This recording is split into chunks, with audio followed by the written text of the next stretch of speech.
அனைவருக்கும் வணக்கம். நாம் இந்த வீடியோவில் என்ன பார்க்க போகிறோன்னா, எக்ஸைஸ் 8.2ல் இருக்கக்கூடிய அந்த சம்ஸ்க்கு தேவையான எல்லா ஃபார்முலாஸும் பேசிக்காக அதோடைய மீனிங் என்ன அப்படின்றது நீங்கள் நல்லா தெரிஞ்சுக்கிட்டால் தான் நீங்கள் ஃபார்முலாஸ் மெமரியே பண்ணலை அப்படின்னா கூட உங்களால் அந்த சம்மை வந்து அட்டன் பண்ண முடியும். அதோடைய இன்ட்ரொடக்ஷன்ஸ் தான் நம்ம வந்து இந்த வீடியோவில் ஃபுல்லாக பார்க்க போகிறோம். இந்த வீடியோவில் இருக்கிற எல்லா ஃபார்முலா எல்லா கான்செப்டும் நீங்கள் கிளியராக இருந்தீங்கன்னா இந்த எக்ஸைஸ் யாரோடைய கைடன்ஸும் இல்லாமல் நீங்களே ஃபுல்லாக போட்டுடலாம். ஃபஸ்ட்டு நம்ம பார்ப்போம். இது ஃபுல்லாகவே வந்து பார்த்திங்கன்னா profit, loss, selling price, cost price இது மாதிரி இல்லை வேர்ட்ஸ் தான் வந்து இந்த எக்ஸைஸ் ஃபுல்லாக வந்திருக்கும். ஸோ அதை பற்றின பேசிக்கான ஒரு கான்செப்ட் நம்ம தெரிஞ்சுக்கணும். இப்போ நீங்கள் ஒரு கடைக்கு போகிறீங்க, ஒரு ஷாப்புக்கு போகிறீங்க, ஒரு ட்ரெஸ்ஸே வாங்குகிறோம், ஏதாவது ஒரு நம்ம ட்ரெஸ் வாங்குகிறோன்னு வச்சுக்கோங்க. இப்போ இந்த ட்ரெஸ்ஸுடைய ரேட் எவ்வளோ அப்படின்றது இப்போ வந்து நீங்கள் தான் ஓனர்னு வச்சுப்போம். நம்ம தான் கடையோட ஓனரு. இப்போ இந்த வாங்கிறதுக்கு வந்து ஒருத்தவங்க வந்திருக்காங்க. இப்போ நம்ம இதை எவ்வளோக்கு வந்து விற்கிறோம், அதாவது செல்லிங் ப்ரைஸ். இப்போ இதை வந்து நம்ம எவ்வளோக்கு சேல்ஸ் பண்ணுறோம் அப்படின்றது தான் வந்து என்னது செல்லிங் ப்ரைஸ். நீங்கள் சேல்ஸ் பண்ணுற ரேட்டு, நம்ம சேல்ஸ் பண்ணுற ரேட்டு தான் வந்து நம்ம என்னென்னு சொல்லுவோம், செல்லிங் ப்ரைஸுன்னு சொல்லுவோம். நீங்கள் நம்ம கடையில் ஒரு பொருள் நம்ம சேல்ஸ் பண்ணுறோம் அப்படின்னா நம்ம வாங்கின ரேட்டுக்கே நம்ம அதை கொடுத்துட்டோம்னா நம்ம கடை வைக்கிறதே வேஸ்ட் இல்லையா? அப்போ நம்ம கண்டிப்பாக அதை நமக்கு ஒரு ப்ராஃபிட் வர மாதிரி நம்ம ஒன்று வச்சுருப்போம். அப்போ ஒரிஜினலாக அதோடைய காஸ்ட் ப்ரைஸ் நீங்கள் எவ்வளோக்கு தான் வாங்கியிருப்பீங்க, அது காஸ்ட் ப்ரைஸ். இதை தான் வந்து சிபி அப்படின்னு நம்ம சொல்லுவோம். செல்லிங் ப்ரைஸ் இதை தான் வந்து எஸ்பின்னு சொல்லுவோம். இந்த காஸ்ட் ப்ரைஸோட நீங்கள் உங்களுக்கு ஒரு லாபம் வச்சுருப்பீங்க, அது எவ்வளோ அப்படின்றது வந்து நம்ம பார்த்து ஃபிக்ஸ் பண்ணுறது தான். ஸோ ஒரு ப்ராஃபிட் அமௌண்ட் வச்சுருப்போம். அதை ரெண்டையும் ஆட் பண்ணி நம்ம செல்லிங் வந்து விற்போம். இப்போ நான் ஒரு 1000 ருப்பீஸ்க்கு நான் வாங்குகிறேன் ஒரு ட்ரெஸ்ஸை அப்படின்னா, அதோடைய காஸ்ட் ப்ரைஸே நான் 1000 ருப்பீஸ்க்கு நான் வாங்கியிருக்கேன்னா நான் வந்து ஒரு ப்ராஃபிட் எனக்கு ஒரு 10% வர மாதிரி நான் வைக்கிறேன். எனக்கு இதில் நான் வாங்கின ரேட்டை விட எனக்கு ஒரு 10% லாபம் வேணும் அப்படின்ற போது நான் அதை வந்து செல்லிங் ப்ரைஸ் வந்து நான் எவ்வளோக்கு நான் அந்த ட்ரெஸ்ஸை நான் விற்றுருப்பேன். அந்த ரேட் எப்படி நான் கண்டுபிடிக்கிறதுனா ஒன்றுமே இல்லை. நான் ஃபார்முலா செகண்ட் சொல்கிறேன். ஃபஸ்ட்டு பேசிக்காக நம்ம கான்செப்டை கற்றுக்கணும். இப்போ வந்து நான் என்ன பண்ணியிருக்கேன், நான் 1000 ருப்பீஸ்க்கு அந்த ட்ரெஸ்ஸை நான் வாங்கியிருக்கேன். அதுக்கு 10% ப்ராஃபிட் வைக்கிறேன் அப்படின்னா இன்ட்டு 10 போட்டுக்கணும். 10/100 ஞாபகம் வச்சுக்கணும். எவ்வளோ ப்ராஃபிட்டுன்னு கண்டுபிடிக்கணும்னா ஒரிஜினல் ரேட் எழுதிட்டு இன்ட்டு 10/100. ஸோ 0க்கு 0, 0க்கு 0 கேன்சல். அப்போ எனக்கு எவ்வளோ லாபம் வரணும், 100 ருப்பீஸ் எனக்கு வந்து ப்ராஃபிட் வரணும். இதுதான் ப்ராஃபிட் அமௌண்ட்டு. இதுதான் ப்ராஃபிட் அமௌண்ட். அப்போ நான் எவ்வளோக்கு சேல் பண்ணியிருக்கணும், ஆல்ரெடி 1000 ருப்பீஸு எனக்கு ப்ராஃபிட் வந்து இதுக்கு நம்ம எவ்வளோன்னு கண்டுபிடிச்சிருக்கோம். எனக்கு ப்ராஃபிட் வந்து எவ்வளோ வரணும்னு நான் கண்டுபிடிச்சிருக்கேன், 100 ருப்பீஸ் ப்ராஃபிட் வரணும்னா அப்போ நான் செல்லிங் ப்ரைஸ் நான் எவ்வளோ கொடுத்துருக்கணும், 1000 + 100 சேர்த்துனா எனக்கு எவ்வளோ வரணும், 1100. இதுதான் வந்து செல்லிங் ப்ரைஸ். இப்போ இது எதுக்காக நான் சொல்கிறேன் அப்படின்னா, ஒரு காஸ்ட் ப்ரைஸ் கொடுத்துருக்காங்க, ப்ராஃபிட் பர்சன்டேஜ் கொடுத்துட்டாங்க, அவங்க எவ்வளோ செல்லிங் ப்ரைஸ் அவங்க வச்சுருப்பாங்க அப்படின்னு உங்களை கொஷின் கேட்குறாங்க அப்படின்னா எப்படி நம்ம கண்டுபிடிக்கணும், அவங்க காஸ்ட் ப்ரைஸ் என்ன கொடுத்துருக்காங்களோ அப்படியே எழுதிட்டு இன்ட்டு ப்ராஃபிட் அவங்க எவ்வளோ சொல்லியிருக்காங்கன்னு பார்த்து அதை பர்சன்டேஜை என்ன நம்பர் கொடுத்துருக்காங்களோ அதை போட்டு பை 100ல் அதை டிவைட் பண்ணி அதை எதெல்லாம் கேன்சல் பண்ணணுமோ பண்ணிவிட்டு வர்ற அமௌண்ட்டை நம்ம வந்து ஒரிஜினல் வேல்யூவோட ஆட் பண்ணால் அதுதான் செல்லிங் ப்ரைஸ். உங்களுக்கு கான்செப்ட் வந்து கிளியராக இருக்கணும். கான்செப்டுக்காக தான் நான் சொல்கிறேன். இப்போ இதை வந்து ஃபார்முலாவில் எப்படி சொல்லலாம், இதுதான் ஃபஸ்ட்டு ஃபார்முலா நான் உங்களுக்கு சொல்ல போகிறது. இதை ஃபார்முலாவில் நான் எப்படி சொல்லலாம் அப்படின்னா, செல்லிங் ப்ரைஸ் நம்மளை கேட்குறாங்க, எவ்வளோ செல்லிங் ப்ரைஸ் நமக்கு வேணும்னு தெரியணுன்னா selling price equal to cost price bracket into bracket போட்டாலே இன்ட்டுன்னு அர்த்தம், இன்ட்டு 1 + ப்ராஃபிட் பர்சன்ட். அந்த ப்ராஃபிட்டுடைய பர்சன்டேஜ்னால என்னது, பை 100 போடணும். இதுதான் ஃபஸ்ட்டு ஃபார்முலா. என்ன பண்ணணும், செல்லிங் ப்ரைஸ் கண்டுபிடிக்கணுன்னா காஸ்ட் ப்ரைஸ். இப்போ இதே சம்முக்கே கூட நான் இதே ஃபார்முலா யூஸ் பண்ணி இந்த போட்டு காட்டுறேன் பாருங்கள், இதே சம்மை. இப்போ அதுக்கு வந்து பாருங்கள், செல்லிங் ப்ரைஸ் நமக்கு இதே சம்முக்கு வேணும். காஸ்ட் ப்ரைஸ் எவ்வளோ, 1000. ஸோ 1000 எழுதிட்டோம் இன்ட்டு 1 + ப்ராஃபிட் பர்சன்ட் எவ்வளோ, 10%. அப்போ 10/100. இப்போ நான் அதை கேன்சல் பண்ணணும்னா 0க்கு 0 கேன்சல் பண்ணால் ஸோ 1/10 இருக்கும். 1/10னா நம்ம இங்கே 1/10 இருக்கும். இங்கே 1 + 1/10. நீங்கள் கேன்சல் பண்ணாமையும் போடலாம், கேன்சல் ஆகுன்னா அதை கேன்சலும் பண்ணிக்கலாம். இப்போ எல்சிஎம் எடுக்கணும், ஏன்னா பேஸ் வந்து காமனாக இல்லை, இங்கே 1 இருக்கிறதா அர்த்தம். ஸோ எல்சிஎம் எடுத்திங்கன்னா 1 10s are 10, 10 + 1 11. அப்போ எப்படி எழுதுவோம்? 1000 × 11/10. இப்போ கேன்சல் பண்ணிங்கன்னா 0க்கு 0, 0க்கு 0 கேன்சல் ஆகிடும். 11 × 100 என்ன வரும்? 11 போட்டு இங்கே 2 0 இருக்கிறனால 20. ஸோ இந்த சம்மை இந்த ஃபார்முலா யூஸ் பண்ணி இந்த டைப்லையும் போடலாம். இல்லைங்க மிஸ், எனக்கு ஃபார்முலாவே என்னால் ஞாபகமே வச்சுக்க முடியல, எனக்கு ஃபார்முலா இல்லாமல் சொல்லுங்கள் அப்படின்னா கான்செப்ட் இது தான். அந்த என்ன ஒரிஜினல் அமௌண்ட்டோ அந்த இன்ட்டு அந்த பர்சன்டேஜ் எவ்வளோ கொடுத்துருக்காங்களோ போட்டு வர்ற ஆன்சரை ஒரிஜினலோட ஆட் பண்ணணும். இதை புரிஞ்சுக்கிட்டிங்கனாலே உங்களுக்கு தெரியும். நீங்கள் கடையில் ஒரு பொருள் வாங்குறீங்கன்னா உங்களுக்குன்னு ஒரு லாபம் வைப்பீங்க. லாபம் வைக்காமல் நம்ம வாங்கின ரேட்டுக்கே நம்ம கொடுக்க மாட்டோம். அப்போ என்ன பண்ணோம், எவ்வளோ பர்சன்ட் இங்கே லாபம்னு அவங்களே சொல்லியிருப்பாங்க, கண்டிப்பாக சம்மில் இருக்கும். ஸோ அந்த பர்சன்ட்டை இன்ட்டு பண்ணி சேர்த்துக்கணும். இன்ட்டு பண்ணி சேர்த்துட்டு அந்த எவ்வளோ அமௌண்ட்டுன்னு கண்டுபிடிக்கிறீங்களோ அதை ஒரிஜினலோட ஆட் பண்ணிக்கணும். ஸோ அப்படியும் பண்ணலாம், இந்த மாதிரி ஃபார்முலாஸும் யூஸ் பண்ணலாம். ஸோ இது ஃபஸ்ட்டு ஃபார்முலா, நல்லா ஞாபகம் வச்சுக்கோங்க. ஸோ நெக்ஸ்ட்டு ஃபார்முலா போடுவோம். இப்போ எனக்கு வந்து கெயின் வந்தது, நான் அதனால் அப்படி போட்டேன். எனக்கு வந்து இப்போ லாஸ் ஆகிடுச்சு. இப்போ அதே ட்ரெஸ்ஸை நான் காஸ்ட் ப்ரைஸ் வந்து நான் 1000க்கு வாங்குகிறேன். ஆனால் எனக்கு வந்து லாஸ் ஆகிடுச்சு. நான் என்ன அந்த ட்ரெஸ் டிசைன்ஸ் நல்லா இல்லையா என்னன்னு தெரில, அந்த ட்ரெஸ் வந்து சேலே ஆகலை. அதனால் என்ன பண்ணிட்டேன், நான் வாங்கின அமௌண்ட்டை விடவே 10% லாஸுக்கு நான் குறைச்சி சேல்ஸ் பண்ணுறேன். நான் குறைச்சி சேல்ஸ் பண்ணுறேன்னா அப்போ நான் செல்லிங் ப்ரைஸ் எவ்வளோக்கு கொடுத்துருப்பேன். இப்படி கொஷின் கேட்டாங்க. உங்களுக்கு லாபமாக இருந்ததுன்னா ப்ராஃபிட்னா நீங்கள் ஆட் பண்ணுவீங்க. இப்போ லாஸ்னால் நம்ம என்ன பண்ணணும், அப்படியே சப்ராக்ட் பண்ணணும். அப்போ இதை நான் நார்மலாக ஃபார்முலா இல்லாமல் சொல்கிறேன். நம்ம எப்படி போடலாம், இப்போ 1000 போடுவோம். இந்த பர்சன்டேஜ் நம்ம எடுக்கணும். எப்படி எடுக்கணும், ப்ளஸ் பண்ணலாமா மைனஸ் பண்ணலாமான்னு கடைசியில் தான் வரணும். ஸோ பர்சன்ட் எவ்வளோங்கிறத கண்டுபிடிக்கணும். இப்போ 10/100 பர்சன்ட்னா 100 இன்ட்டு பண்ணிக்கணும். ஸோ இது கேன்சல் பண்ணிங்கன்னா எவ்வளோ வருது, 100 வருது. இப்போ 100 ஒரிஜினல் ப்ரைஸோட ப்ராஃபிட்னா இங்கே என்ன ஆன்சர் வந்திருக்கோ அப்படியே ஆட் பண்ணுவோம். ப்ராஃபிட்னா லாஸ்னால் என்ன பண்ணிக்கணும், மைனஸ் பண்ணிக்கணும். இந்த ஒரு கான்செப்ட் ஞாபகம் வச்சுக்கணும். லாஸ்னால் சப்ராக்ட் பண்ணணும், ப்ராஃபிட்னா ஆட் பண்ணணும். ஸோ அதை ஞாபகம் வச்சுக்கோங்க. அப்போ 1000 100 மைனஸ் பண்ணால் என்ன வரும், 900. ஸோ இதுதான் செல்லிங் ப்ரைஸ். அப்போ செல்லிங் ப்ரைஸ் 900. ஃபார்முலா இல்லாமலேயே நம்மளால் போட முடியும். இல்லைங்க மிஸ், எனக்கு ஃபார்முலா சொன்னீங்கன்னா நான் மெமரி பண்ணிக்கிறேன் அப்படின்னு கேட்டிங்கன்னா, இப்போ செல்லிங் ப்ரைஸ் எனக்கு தேவை ஆனால் லாஸ் அப்படின்னு கேட்டிங்கன்னா cost price into 1 minus loss percent. அந்த லாஸ் பர்சன்ட்டை நம்ம அப்படியே ப்ராஃபிட்னா ஆட் பண்ணணும், லாஸ்னால் மைனஸ் பண்ணணும், அவ்வளோதான். அப்படியே நம்ம போட்டோம் பார்த்திங்களா, அதே தான். ஸோ செல்லிங் ப்ரைஸ் நமக்கு தெரியல. இப்போ cost price 1000 into 1 minus loss percent எவ்வளோ, 10/100. பர்சன்ட்டுங்கிறதுனால நம்ம பை 100 கம்பல்சரி போடணும். ஸோ இதை கேன்சல் பண்ணுவோம். அப்புறம் நம்மளுக்கு என்ன வரும், 1000 இன்ட்டு 1 மைனஸ் 1/10 வரும். ஸோ இதுக்கு எல்சிஎம் எடுக்கணும். எடுத்திங்கன்னா என்ன வரும், 10 1 10s are 10, 10 மைனஸ் 1/10 வரும். அப்போ என்ன போடுவோம், 1000 இன்ட்டு 10ல் 1 போயிட்டா 9/10. ஸோ 0க்கு 0 கேன்சல் ஆகிடும். 9 இன்ட்டு 100 என்ன வரும், 900. ஸோ ஃபார்முலா தெரியுதுன்னா நம்ம இது மாதிரி ஸ்டெப்பில் வருவோம். எனக்கு ஃபார்முலா தெரியலைங்க மிஸ், நான் ஃபார்முலா இல்லாமையே நான் போடுறேன் அப்படின்னிங்கன்னா கான்செப்டை புரிஞ்சுக்கிட்டு இது மாதிரி போடணும். ரெண்டுமே சிம்பிள் தான். நீங்கள் ரெண்டில் எந்த வே உங்களுக்கு ஈஸியோ நீங்கள் அதை ஃபாலோ பண்ணுங்கள்.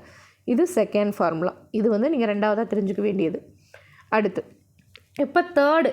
இப்போ எனக்கு செல்லிங் ப்ரைஸும் கொடுத்துட்டாங்க மிஸ், காஸ்ட் ப்ரைஸும் கொடுத்துட்டாங்க. ஏன்னா ப்ராஃபிட் எவ்வளோ வந்திருக்குன்னு கேட்குறாங்க. சிம்பிள் ஒரு 1 மார்க் கொஷின் மாதிரி. இப்போ செல்லிங் ப்ரைஸ் 1100 கொடுத்துருக்காங்க, காஸ்ட் ப்ரைஸ் 1000 கொடுத்துருக்காங்க. அப்போ ப்ராஃபிட்னா எவ்வளோ இருக்கும், எனக்கு பார்த்த உடனேயே சொல்லிடலாம். என்ன பண்ணணும், 1000க்கு வாங்கி நான் 1100க்கு சேல் பண்ணியிருக்கேன்னா எனக்கு அப்போ ப்ராஃபிட் எவ்வளோ, 100 ருபீஸ். அதை நான் எப்படி கண்டுபிடிக்கணும் அப்படின்னு கேட்டிங்கன்னா, தேர்டு ப்ராஃபிட் கேட்டிருக்காங்க, ப்ராஃபிட் ருப்பீஸ் மட்டும் கேட்டிருக்காங்க. ப்ராஃபிட் எவ்வளோன்னு கேட்டிருக்காங்கன்னா selling price minus cost price. கண்டிப்பாக பெரிய நம்பர் தான் ஃப்ரண்ட்டில் வரும், அதை நல்லா ஞாபகம் வச்சுக்கணும்.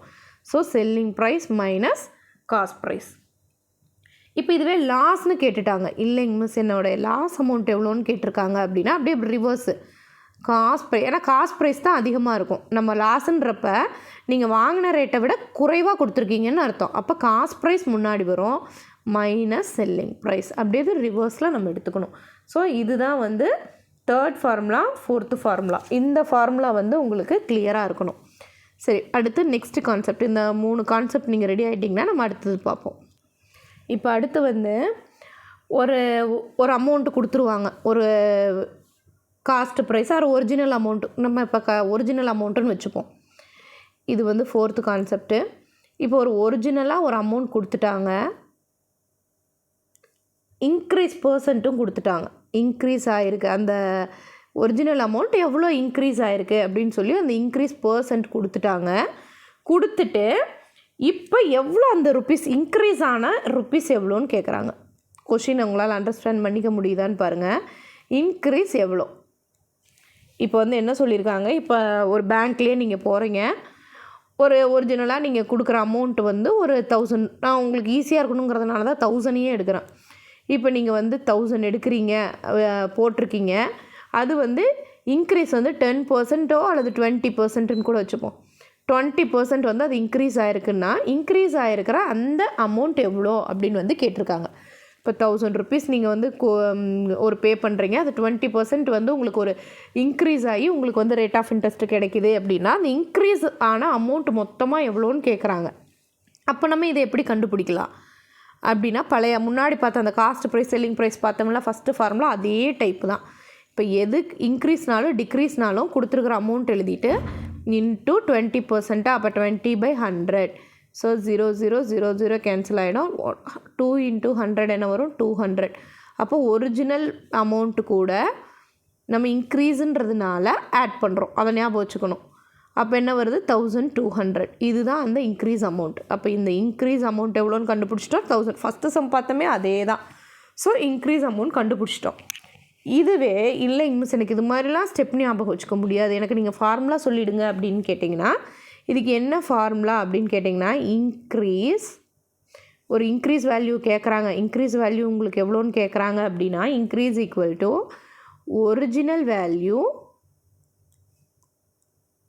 Original value into 1 + increase percent. Increase ஆகக்கூடிய அந்த பர்சன்ட், அவ்வளோதான். நல்லா ஞாபகம் வச்சுக்கணும். இதுவே டிக்ரீஸ்னால் நம்ம என்ன பண்ணியிருப்போம், இந்த இடத்துல மைனஸ் பண்ணியிருப்போம், அவ்வளோதான். நம்ம முன்னாடி பார்த்தா அதே தான். இதே டிக்ரீஸ் வேல்யூ எவ்வளோன்னு கேட்குறாங்க. இப்போ எனக்கு டிக்ரீஸ் வேல்யூ வேணும் அப்படின்னா அதே தான், original amount, original value into 1 - decrease percent. முன்னாடி பார்த்த அந்த காஸ்ட் ப்ரைஸ் செல்லிங் ப்ரைஸ் பார்த்தா அதே கான்செப்ட், ஜஸ்ட் அந்த வேர்டிங் மட்டும் மாறி இருக்கு, அவ்வளோதான். அதே கான்செப்ட் அதே தான், ஜஸ்ட் அந்த வேர்டிங்ஸ் மட்டும் மாறி இருக்குது. இதெல்லாம் ஏன் அதையும் நான் உங்களுக்கு திருப்பி சொல்கிறேன், அதே ஸ்டெப்பையே ஏன் நான் திருப்பி சொல்கிறேன்னா, இது நான் சொல்கிற எல்லா ஸ்டெப்புமே இந்த எக்ஸசைஸில் வரக்கூடிய சம்ஸுக்கு ரிலேட்டடான ஃபார்முலாஸ். இந்த வேர்டிங்கோடு நீங்கள் இன்னும் நல்லா அண்டர்ஸ்டாண்ட் பண்ணிக்கிட்டிங்கன்னா சம் வந்து நீங்களே ஈஸியாக ஒர்க் அவுட் பண்ணுவீங்கிறதுனால தான் திருப்பியும் அதை சொல்கிறேன். சரி, ஸோ இந்த கான்செப்ட்டுக்கு நீங்கள் வந்துட்டீங்க. அடுத்து இதில் வேறு என்ன கேட்பாங்க அப்படின்னு பார்ப்போம். இப்போ நெக்ஸ்ட்டு வந்து டிக்ரீஸ் பர்சன்ட் வந்து உங்களை கேட்குறாங்க. இப்போ எவ்வளோ பர்சன்ட் டிக்ரீஸ் ஆகிருக்கு?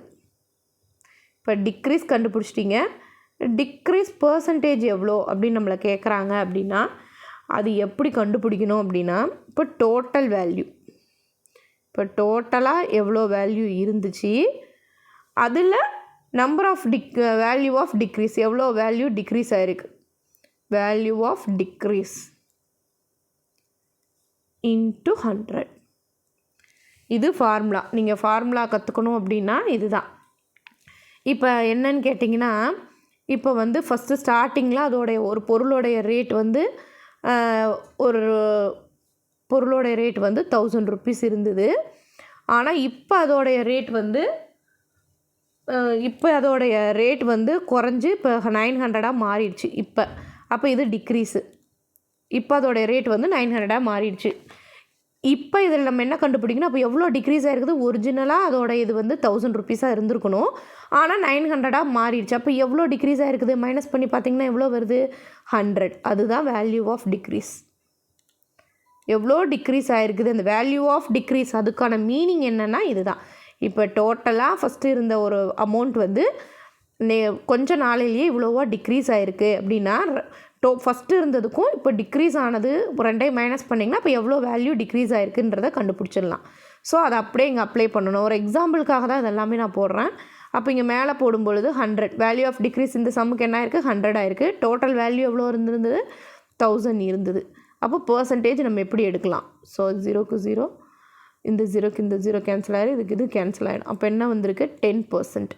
அப்போ டிக்ரீஸ் எவ்வளோ பர்சன்ட் வந்து டிக்ரீஸ் ஆகிருக்குது 10%. இன்க்ரீஸ்னால் அதே தான், இதே கான்செப்ட்டு. என்ன பண்ணிக்கணும், ஃபஸ்ட்டு இருந்த டோட்டலை எடுத்துக்கணும்.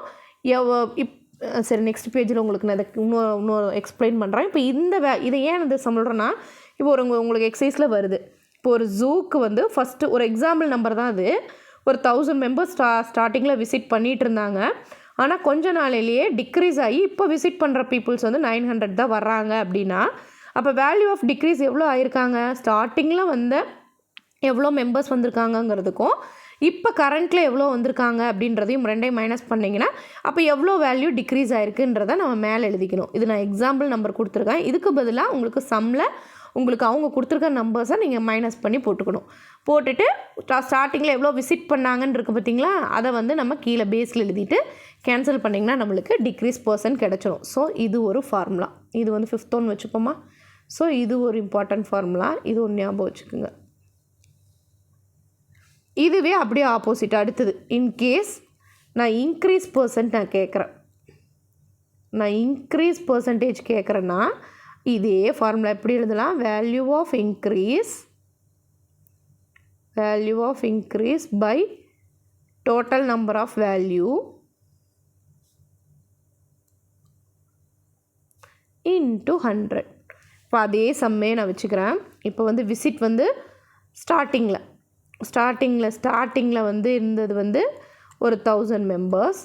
இப்போ கரண்ட்டில் வந்து இன்க்ரீஸ் ஆகி எவ்வளோ பேர் வந்திருக்காங்க 1100 வந்திருக்காங்கன்னா அப்போ இன்க்ரீஸ் வேல்யூ எவ்வளோ வந்திருக்கு, இன்க்ரீஸ் வேல்யூ எனக்கு எவ்வளோ வந்திருக்கு நான் மைனஸ் பண்ணி பார்க்கும் பொழுது 1100லேருந்து 1000 மைனஸ் பண்ணும்பொழுது எனக்கு 100 பேர் இன்க்ரீஸ் ஆகிருக்காங்க. அப்போ அதை அப்படியே நான் மேலே எழுதும்போது அதே 100 எழுதுவேன் பை இங்கே இருக்கிறது வந்து டோட்டல் ஸ்டார்டிங்கில் இருந்தது தான் நீங்கள் எழுதணும். ஸோ இதில் தான் தப்பு பண்ணுவீங்க. இந்த பெரிய நம்பர் எழுதலாமா சின்ன நம்பர் எழுதலாமா இல்லை எதை எழுதுறதுன்னு கன்ஃபியூஸ் ஆகக்கூடாது. ஸ்டார்டிங்கில் என்ன இருந்துச்சோ அதை தான் நம்ம வந்து கீழே பேஸில் எழுதணும். ஸோ ஸ்டார்டிங்கில் எனக்கு எவ்வளோ இருந்தது 1000 தான் இருந்திருக்காங்க. So 1000 into 100. ஸோ கேன்சல் பண்ணால் அப்போ எனக்கு எவ்வளோ மெம்பர்ஸ் வந்து இன்க்ரீஸ் ஆகிருக்காங்க 10% வந்து இன்க்ரீஸ் ஆகிருக்காங்க. ஸோ இந்த கான்செப்ட் நல்லா கிளியர் ஆகிட்டிங்கன்னா நம்மளுக்கு இது வரைக்கும் நம்மளுக்கு ஈஸியாக புரிஞ்சிடும். இப்போ இன்னும் நெக்ஸ்ட் வந்து இன்னும் ஒரே ஒரு கான்செப்ட் தான், அதையும் நம்ம பார்த்துடலாம். இப்போ நெக்ஸ்ட்டு கான்செப்ட் பாருங்கள். இப்போ நெக்ஸ்ட்டு வந்து நம்ம என்ன பண்ண போகிறோன்னா, இப்போ ஒரு ஷாப்பில் போய் ஒரு ஆடி சேல் போகிறாங்க. ஒரு ஆடி சேல் நீங்கள் போகிறீங்க. அப்போ ஒரு ட்ரெஸ்ஸுக்கு வந்து என்ன போட்டிருக்காங்க, சும்மா அது ட்ரெஸ்ஸுன்னு நினச்சிக்கோங்க. ட்ரெஸ்ஸுக்கு வந்து என்ன போட்டிருக்காங்கன்னா ஒரு 1000 ருப்பீஸ் இருக்கிற ட்ரெஸ்க்கு வந்து நாங்கள் இப்போ ஒரு 10% டிஸ்கவுண்ட் கொடுக்குறோம். அப்போ நீங்கள் எவ்வளோ பே பண்ணுவீங்க? அப்போ நான் எவ்வளோ பே பண்ணுவேன்? செல்லிங் ப்ரைஸ்னால் அவங்க நம்மளுக்கு சேல்ஸ் பண்ணக்கூடிய ப்ரைஸ் எவ்வளோ, நான் எப்படிங்க கண்டுபிடிக்கிறது? இப்போ டிஸ்கவுண்ட்னு சொல்லியிருக்காங்க, இந்த அமௌண்ட்டுக்கு நான் எப்படி டிஸ்கவுண்ட் கண்டுபிடிக்கிறது? ஒன்றுமே கிடையாது. நான் என்ன சொன்னேன், பர்சன்டேஜில் ஒரு ஒரிஜினல் ரேட் கொடுத்துட்டு அதுக்கு ஒரு பர்சன்ட் கொடுத்தாலே இன்ட்டு, அவ்வளோதான், வேறு ஒன்றுமே கிடையாது. ஸோ போட்டு 000 கேன்சல் பண்ணால் இப்போ 100. டிஸ்கவுண்ட் எவ்வளோ? ஒரிஜினல் ரேட்லேருந்து 100. டிஸ்கவுண்ட்னா ஒரிஜினல் ரேட்டை விட இவ்வளோ பர்சன்ட் குறைச்சி கொடுக்குறாங்க. குறைச்சி கொடுக்கணுன்னா என்ன அர்த்தம், நம்ம இந்த ஒரிஜினல் ரேட்லேருந்து 100 மைனஸ் பண்ணணும். அதுக்கு பேர் தான் டிஸ்கவுண்ட். அதை ஞாபகம் வச்சுக்கணும். டிஸ்கவுண்ட்னா மைனஸ் பண்ணணும். அப்போ 900. அப்போ அங்கே செல்லிங் ப்ரைஸ் வந்து என்னது 900. கான்செப்ட் நீங்கள் புரிஞ்சுக்கிட்டீங்கல்ல?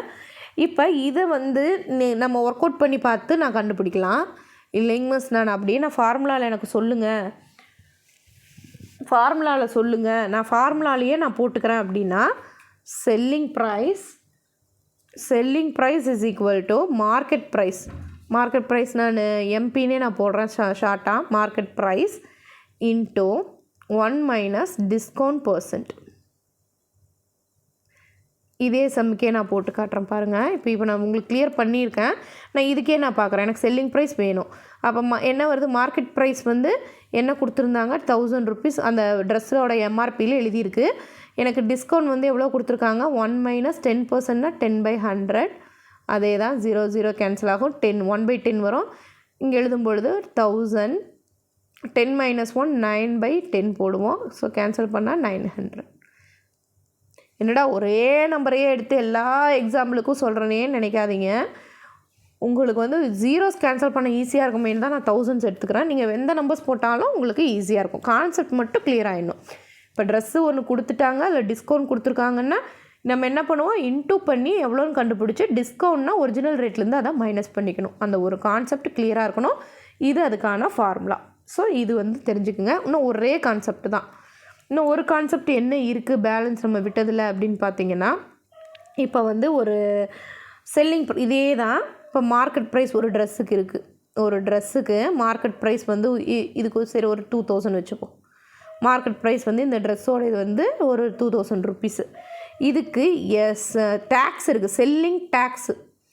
டேக்ஸ் வந்து இந்த நீங்கள் சேர்த்து தாங்க மேம் பே பண்ணணும். டேக்ஸ் வந்து நாங்கள் 20% வந்து டேக்ஸ் வச்சுருக்கோம் அப்படின்னு சொல்கிறாங்க. இப்போ அவங்க என்ன சொல்கிறாங்கன்னா, நீங்கள் இந்த ட்ரெஸ் வாங்கினீங்கன்னா நம்ம ஹோட்டலுக்கு போனோன்னா சொல்கிறாங்க இல்லையா, நீங்கள் சாப்பிட்டதோட அதுக்கான டேக்ஸையும் நீங்கள் சேர்த்து வந்து பே பண்ணுங்கன்னு சொல்கிறாங்க. நான் எப்படி அதோடைய வேல்யூ நான் கண்டுபிடிக்கிறதுன்னா, டேக்ஸுனா ஆட் பண்ணணும், ஞாபகம் வச்சுக்கணும். டிஸ்கவுண்ட்னா கொடுத்துருக்கிற ரேட்டிலிருந்து மைனஸ் பண்ணணும். டேக்ஸ்னால் நம்ம சேர்த்து பே பண்ண போகிறோம், அப்போ அதை ஆட் பண்ணணும். இப்போ நான் இதுக்கு ஃபார்முலா இல்லாமல் நான் எப்படி மிஸ் போடுறது? இந்த மாதிரி பர்சன்ட் கொடுத்துருந்தாலே நான் என்ன சொல்லியிருக்கேன், ஒரிஜினல் வேல்யூ இன்ட்டு அந்த பர்சன்டேஜ் பார்த்துக்கணும். பார்த்துட்டு கேன்சல் பண்ணிடணும். பண்ணிங்கன்னா என்ன வருது, 2 2s are 4 00 400 rupees நம்ம ஒரிஜினல்லேருந்து எக்ஸ்ட்ரா கொடுக்கணும், ஆட் பண்ணணும். அப்போ 2000 ப்ளஸ் இந்த பர்சன்ட்டுக்கு எவ்வளோ கண்டுபிடிச்சிருக்கோம், 400.